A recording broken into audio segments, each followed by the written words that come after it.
I have a CT scan of my body and an MRI of my brain every 3 months because I had a mole removed, which turned out to be skin cancer. That cancer then spread to my brain, and those scans are in case it comes back, to spot it early and deal with it at the earliest opportunity. I mentioned in my last video that in May 2022, something odd was happening, but they weren't immediately concerned. And the reason is because they thought that the new growth might be a side effect called radionecrosis.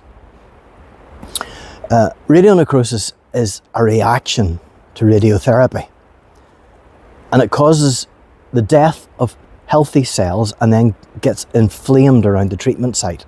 It's very difficult to tell the difference between radionecrosis and cancer. But if you treat it like cancer and blast it with radiation, then the radionecrosis will get very bad very fast and you'll die. But if you treat it like radionecrosis and it turns out to be cancer, then the cancer will keep growing and you'll die.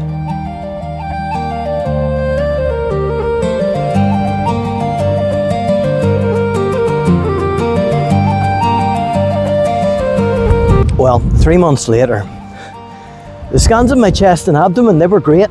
There was nothing new there. But my brain was a different story.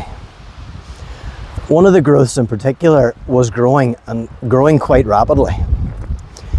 Now, in case you don't know how it works, cancer or any serious medical issue has specialist doctors. For cancer, it's oncologists. But they're only experts in treating cancer. Actually, in my case, they're only experts in treating melanoma. So the oncologists call radiologists, and they interpret the scans, MRI, CT scans, whatever. And when the scan showed something odd going on in my brain, they called up a neurology team to help them decide what it is that's going on. It's called a multidisciplinary team. And they meet every week to come up with the best plan of attack for us patients. So they studied my brain scan. And whereas the conclusion back in May had been that this growth is probably radionecrosis rather than cancer, in August, with these new scans, they had to reverse that decision.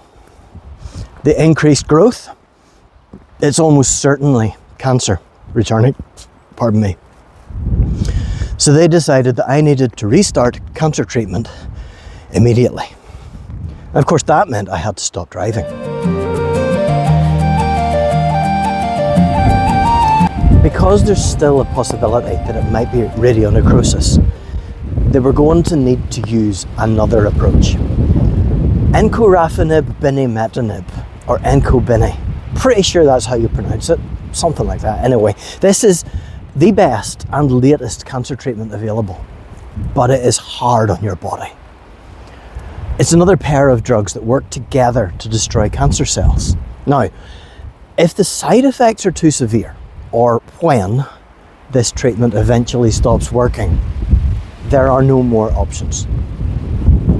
It might be possible to remove some of the growth surgically, but that would be an absolute last resort. Aside from praying that somehow this might still not be cancer, this treatment is my last best hope of survival. So we started the process of adjusting to a new targeted therapy regime.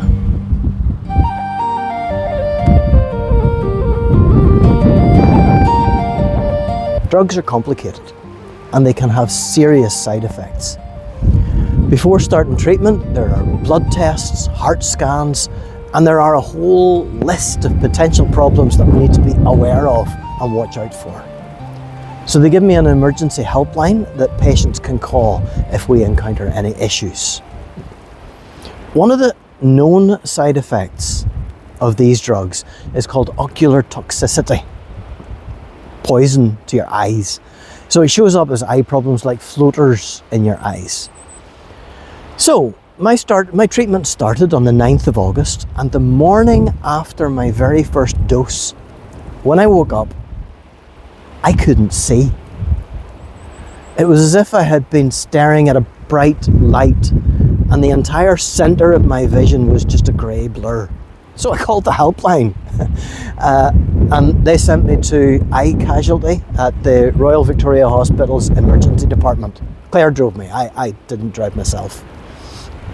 I gotta say, the ED at the Royal was horrific. It was chaos, not even organised chaos, it was just chaos.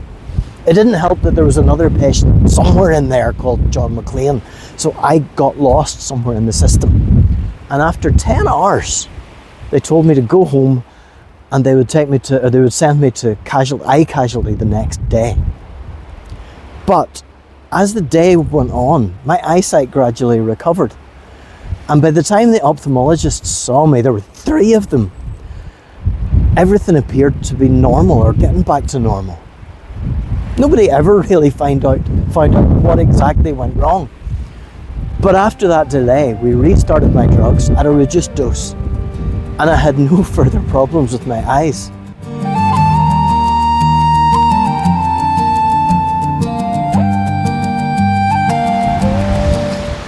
Two weeks later, I arrived in church. As usual, to set up the sound desk. I was doing the microphones that day. When I tried to read the writing on the screen, I couldn't. And I could see everything clearly. I just couldn't understand the words on the screen. And when I tried to explain to the people around me that I was having some sort of a problem, I struggled to find the words to describe what was happening. I knew exactly what was going on, I just couldn't read or speak properly.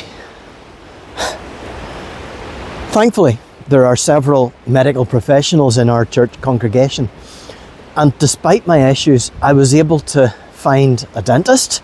I mean, dentists know about heads, right? And a nurse, and somehow explain that I needed help. Now, they were amazing, and they took me to Antermeria Hospital, and the staff there in the emergency department were amazing.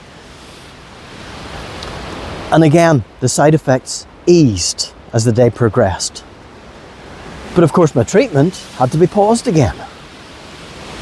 The doctors ordered an emergency CT scan to find out if my tumours were bleeding, because the symptoms were a bit like a stroke. But the scans were okay, apart from swelling around the tumour site. In order to keep those symptoms from reoccurring, I was given steroids to stop the swelling. I've said it before, steroids are great for a while, but this was only for a while.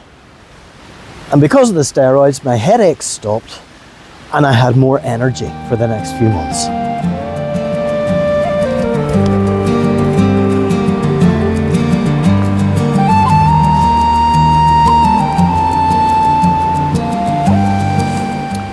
Another MRI at the start of October showed that the tumour was still growing, despite the enco-bini. I mean, with all the interrupted treatments, that's not entirely surprising, but to plan ahead, the neurosurgeons were included in the next multidisciplinary meeting. If this growth was going to continue, surgery, would that be a possibility? And all this time, my family and friends, and hundreds of people who I'd never met, continued to pray that despite what the scans said, somehow this might still be radionecrosis and not cancer.